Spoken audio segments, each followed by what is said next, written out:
और मैं कई बार सोचती हूं कि लोग क्यों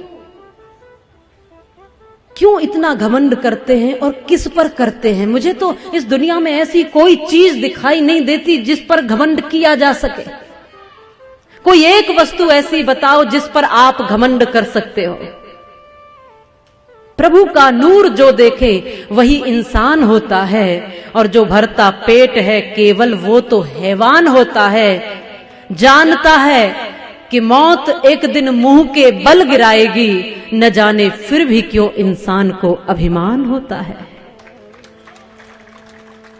इस शरीर पर अभिमान करते हो तो कभी उन बुजुर्गों को देख लेना जिनकी कमर झुक गई है और जिनके चेहरे पर झुर्रियां पड़ गई हैं। कभी वो भी बड़े इतराते थे इस शरीर पर। यदि कभी अभिमान आए जवानी का तो बुढ़ापे को देख लेना। ये दुनिया खुली पड़ी है, आपका अभिमान थोड़े ही पल में चूर हो जाएगा। बल पर घमंड करते हो तो एक दिन के बुखार में पीले पड़ जाते हो। जरा सोचो उस समय बल कहां चला जाता है। लक्ष्मी पर अभिमान करते हो तो ये लक्ष्मी आज तक किसी की नहीं हुई भगवान विष्णु के सिवाय।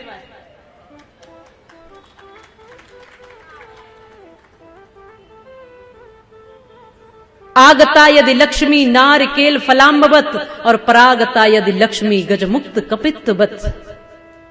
ये लक्ष्मी जब आती है तो कितने भी दरवाजे बंद कर लो फिर भी चली आती है, कहीं से भी बरस जाती है। नारिकेल फलाम्बवत।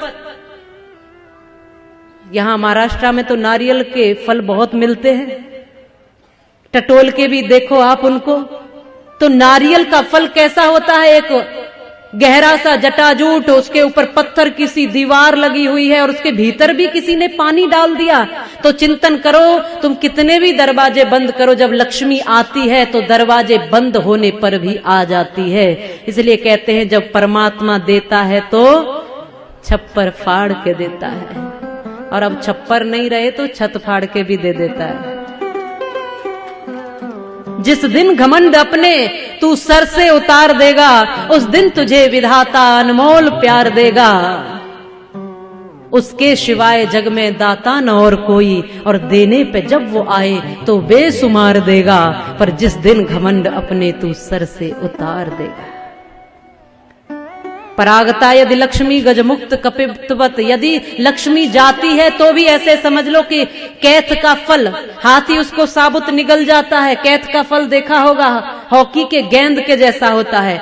जब हाथी उसको निगलता है तो ऐसे ही निगल जाता है, और जब वो उसकी लींद के द्वारा निकलता है तो बिना टूटे, बिना फूटे, बिना चटके निकलता है। पर जब आप उसको तोड़कर देखोगे तो उसके पेट में भीतर ही भीतर उस फल का गूदा समाप्त हो जाता है। ऐसे ही लक्ष्मी जब जाती है तो कहीं से भी निकल जाती है। इस पर अभिमान करने की जरूरत नहीं है, इस पर अहंकार मत करो। ये किसी की नहीं हुई, क्योंकि अच्छे अच्छे लोग बैठे रह जाते हैं। जब नोटबंदी हुई तो सब बैठे रह गए। ये जब जाती है तो ऐसे ही जाती, किसी ने सोचा भी ना होगा। अकस्मात जब वो देता है तो भी छप्पर फाड़ के, और लेता है तो भी बिना बताए चुपचाप ले लेता है। और जो आने वाला और जाने वाला है, ऐसी वस्तु पर अभिमान क्या करना। आज है तो उसका सदुपयोग करो, और कल ना भी हो तो उसकी चिंता मत करो। सुखी वही रह सकता है जो उम्मीदें नहीं करता, केवल अपना कर्म करता है। और यदि कभी अपने बल पर अहंकार हो तो हरियोद प्रसाद उपाध्याय, जो हिंदी के बड़े प्रसिद्ध कवि हुए हैं, उनकी कुछ पंक्तियां हैं। उन्होंने कहा है अपने आप को लेकर, स्वयं पर उन्होंने एक रचना की कि मैं घमंडों में भरा ऐठा हुआ, और एक दिन जो था मुडेरे पर खड़ा, एक दिन उड़ता हुआ, अचानक उड़ता हुआ, एक तिनका आंख में मेरी पड़ा। मैं झिझक उठा, हुआ बेचैन भी, लाल होकर आंख भी दुखने लगी। मूठ देने लोग कपड़ों की लगे, ऐंठ बेचारी दबे पांव भगी। तब अक्ल ने यूं मेरी मुझे ताने दिए, ऐंठता तू किस लिए इतना रहा, एक तिनका है बहुत तेरे लिए, एक तिनका है बहुत तेरे लिए। एक तिनका आंख में पड़ जाए तो कैसे हो जाते हैं। जरा सोचो, इस अस्थिर बल पर क्या अहंकार करना। जब जिंदगी को असलियत में जीने लगोगे तो कोई वस्तु आपको अहंकारी नहीं बना सकती है।